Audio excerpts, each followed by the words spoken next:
مولانا فضل الرحمان صاحب نے کل رات کو ایک بہت بڑے جلسے میں کیا کہا، ذرا سنیں۔ آئینی ترمیم وہ بھی ہم نے اپنے ہاتھ میں لے لی ہے، اور اب ہمارے مسودے پر انشاءاللہ قانون سازی ہوگی۔ ہمارے مسودے کے خلاف ہم کوئی قانون سازی اور آئین سازی کی اجازت نہیں دے سکیں گے۔ اللہ کو حاضر ناظر جان کر عہد و پیمان کریں کہ اگر میرے آئین کے ساتھ تم نے کھلواڑ کیا، میرے اسلام کے ساتھ تم نے کھلواڑ کیا، تو یہ عوام اس میدان میں نہیں بیٹھے گی، وہ سڑکوں پر نکل کر تمہیں ایواروں سے گھسیٹ کر باہر لائے۔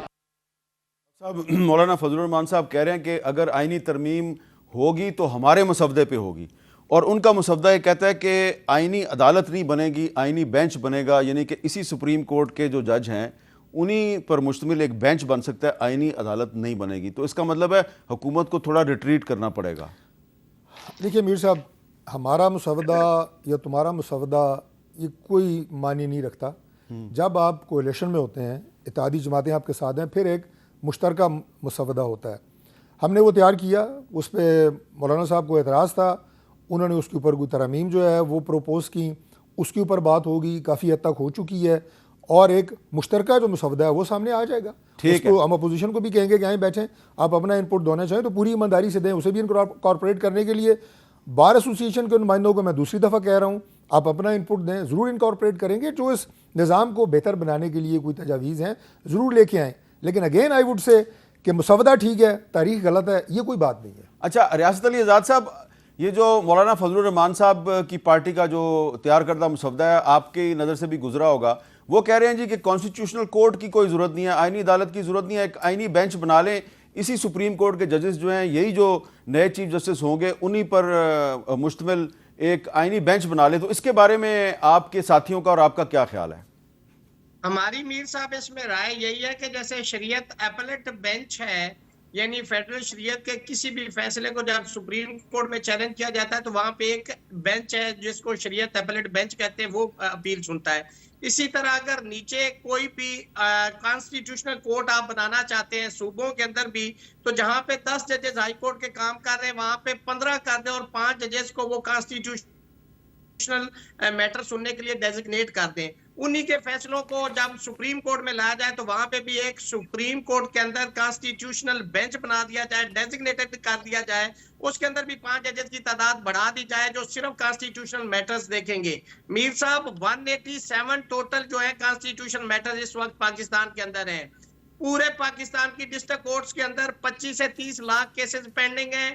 پنجاب کے اندر 7 سے 8 لاکھ کیسز پینڈنگ ہے، اسلام آباد ہائی کورٹ کے اندر 16,500 کیسز پینڈنگ ہے، فیڈرل شریعت کورٹ کے اندر 185 کیسز ہے۔ کیا یہ آپ مناسب سمجھتے ہیں کہ گورنمنٹ ایکسچیکر کے اوپر آپ ایک ایسی پیرالل ایک جوڈیشری دینا چاہ رہے ہیں جس کا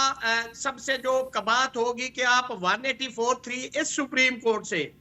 ختم کر دیں گے، 190 ختم کر دیں گے، 189 ختم کر دیں گے، اور سب سے بڑی جو تشویشناک صورتحال ہے جو آرٹیکل 17 کانسٹیٹیوشن کا، اس کا سب آرٹیکل 2 ہے، آپ اس کو بھی یعنی کسی بھی پولیٹیکل پارٹی کو آپ بین کریں گے جو ٹیررزم میں انوالو ہے یا against the sovereignty, prosperity and integrity of Pakistan کے خلاف کام کر رہی ہے۔ فیڈرل گورنمنٹ اگر اس کو بین کرے گی تو اس کا پہلے ریفرنس سپریم کورٹ میں جانا تھا جو ایگزسٹنگ ہے، اب اس کانسٹیٹیوشنل کورٹ میں جائے گا، تو اس کا مطلب ہے کہ آپ نہیں، میرا سوال آپ سے یہ ہے کہ جو مولانا فضل الرحمان کی جو پرپوزل ہے ان کا جو ڈرافٹ ہے اس پر کوئی آپ کو اعتراض ہے یا نہیں ہے؟ دیکھیں انہوں نے ہمارے والی بات کی کہ ایک بینچ بنا دیا جائے، اگر حکومت بھی یہ بنائے تو ہم حکومت کے ساتھ ہیں، اس پہ لیجسلیشن پہ ان کو سپورٹ کریں گے، لیکن اگر آپ ایک وہ کورٹ بنا کے اس سپریم کورٹ کو آپ بالکل کولیپس اور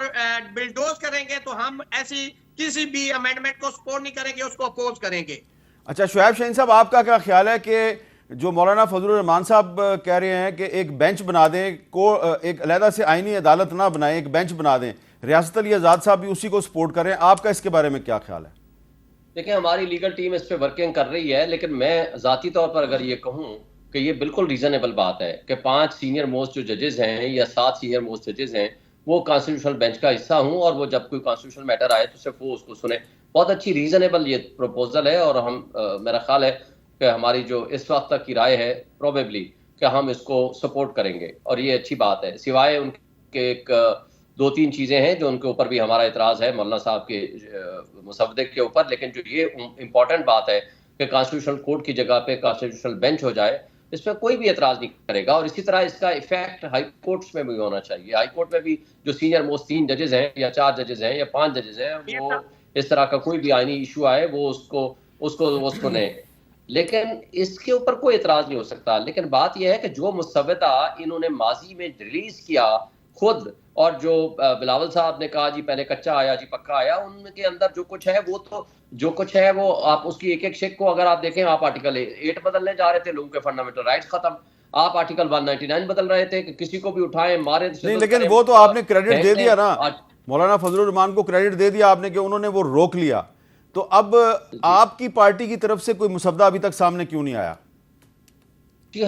میں نے کہا نا کہ ہماری ڈسکشن جاری ہے، ہم اس پہ غور و خوض کر رہے ہیں. ہماری جب مولانا صاحب سے ملاقات ہوگی تو انشاءاللہ تعالی ہم اپنا پروپوزل دیں گے. لیکن جہاں تک اس بات کا تعلق ہے کہ جو آئینی عدالت کی بجائے آئینی بینچ ہونا، اس پہ کوئی دوسری رائے نہیں ہے. دیکھیں ہمارا بیسک تو 3 اختلاف اور بھی ہیں. پہلی بات ہے کہ یہ اللیجیٹمیٹ اسمبلی ہے، ان کو اختیار نہیں ہے. دوسرا ہمارا اختلاف یہ ہے کہ سپریم کورٹ کے فیصلے کے اوپر مخصوص نشستوں کا عمل درآمد نہیں ہوا، تو لہٰذا ایک نیشنل اسمبلی انکمپلیٹ ہے. تیسرا ہمارا یہ ہے، دیکھیں ایک فیڈریٹنگ یونٹ جو کہ سینٹ کے اندر کے پی کے کا الیکشن ہی نہیں ہوا، تو آپ کے پی کو آپ نکال کے آپ وہ مسودہ یا کوئی بھی 2/3 میجورٹی کے ساتھ آئینی ترمیم کرنا چاہتے ہیں، تو دونوں اسمبلیز یہ انکمپلیٹ ہیں. ہمارا بیسک آبجیکشن تو اس کے اوپر اس وقت یہ بھی ہے. اور اس کے ساتھ ساتھ جو باقی چیزیں ہیں وہ ہے، لیکن اگر کوئی کرنا بھی پڑا تو ہمارے ساتھ کوئی اختلاف نہیں ہے اس حد تک. جو میں اپنی فار دی ٹائم بھی ذاتی رائے دے رہا ہوں، لیکن ابھی ہماری پروپوزلز کے اوپر ڈسکشن جاری ہے. اس کے اوپر جو کانسٹیٹیوشنل بینچ کی بات ہے وہ میرا خیال ہے کوئی ریزنیبل آدمی اس کو آبجیکٹ نہیں کرے گا. لیکن ایسی کوئی کورٹ بنا دیں کہ جس میں آصف علی زرداری اور شہباز شریف صاحب مل کے ایک اپنی کینگرو کورٹس بنا لیں اور اپنے فیصلے وہاں لے جائیں اور اپنی مرضی کے فیصلے لے لیں اور لوگوں کے بنیادی انسانی حقوق معطل کر دیں، ہائی کورٹ کے ججز کو سزا کے طور پر ٹرانسفر کر دیں، ان کو چیف جسٹس نہ بننے دیں، سینئر موسٹ 3 یا 5 ججز میں سے اپنی مرضی کا انتخاب کریں، سینیارٹی پرنسپل کو رونت ڈالیں. اور یہ جو چیزیں ہیں یہ ہم کسی صورت قابل قبول نہیں ہیں. اور اسپیشلی یہ 76 سال بعد ہم نے ایک انڈیپینڈنٹ انسٹیٹیوشن سپریم کورٹ کو بنایا ہے، اس کو اٹھا کر کے ہم اس کے اوپر ایک اور عدالت اپنی کینگرو کورٹس بٹھا رہے ہیں، جس کا سوائے نقصان کے اور کچھ بھی نہیں ہو سکتا. کیونکہ لوگوں کی ایک آس اور امید اگر باقی ہے وہ صرف نظام انصاف سے ہے. اگر ہم نے وہ بھی راستہ بند کر دیا، جو کہ وہ بھی جس طرح کہہ رہے ہیں کہ ریفارمز کی ضرورت ہے، ضرور ریفارمز کی ضرورت ہے، لیکن ریفارمز کریں نا، فساد تو نہ کریں. اصلاح کے نام پہ آپ تو فساد پیدا کر رہے ہیں. آپ ایسی کوٹیں لا رہے ہیں کہ جو انصاف کے نظام کا جو اس وقت چلتا ہوا سسٹم ہے آپ اس کو بھی بند کرنے جا رہے ہیں. یہ کہا جاتا ہے کہ جی عدالتوں میں کیسز زیادہ ہیں، تو بھائی 22.5 لاکھ کیسز ان کو تو آپ پوچھ